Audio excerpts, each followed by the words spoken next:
వాటిలో నుంచి తప్పించేటటువంటి మార్గం నేను ఇస్తానంటున్నాను. ఈరోజు నీతిమంతులకు కలుగు ఆపదలు అనేకములు అయినప్పటికీ వాటి నుంచి తప్పించేటటువంటి మార్గము, తప్పించబడతాము కూడా. దేవునికి స్తోత్రం, హల్లెలూయా. ఈరోజు తప్పించబడుతున్నటువంటి ఇశ్రాయేలు ప్రజలను నిశ్చయంగా దేవుడు వాళ్ళ బాధను చూశాడు, వాళ్ళని విడిపిస్తున్నాడు, మంచి దేశంలో నిలబెట్టాలని దేవుని యొక్క ప్రయత్నంగా ఉంది. దేవుడు మంచి దేశంలో ప్రయత్నం చేస్తూ ఉన్నాడు.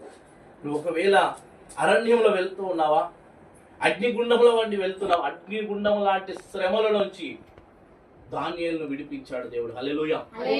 అగ్నిగుండం లాంటి శ్రమలలో నుంచి దానియేలును విడిపించిన దేవుడు, షద్రక్ మేషక్ను విడిపించిన దేవుడు, సింహాల బోనుల నుంచి విడిపించిన దేవుడు.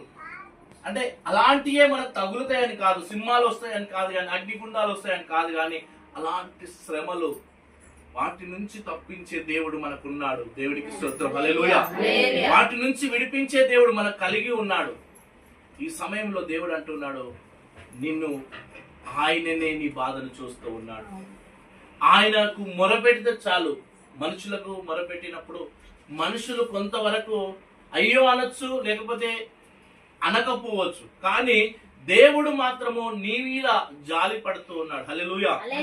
దేవుడు మాత్రము జాలి పడుతూ ఉన్నాడు. అందుకే అంటున్నాడు, కాబట్టి ఐగుప్తుల చేతుల నుండి వారిని విడిపించుటకు ఆ దేశం నుండి, విశాలమైనటువంటి దేశంలో ఇన్ని రోజులు సమస్యలతో ఇరుకుగా ఉన్నావు, ఇన్ని రోజులు సమస్యలతో, బాధలతో, దుఃఖముతో ఇరుకుగా ఉన్నావు. ఇక నుంచి అంటున్నాడు, నీ దుఃఖ దినములను సమాప్తము చేస్తూ ఉన్నాను, హల్లెలూయా.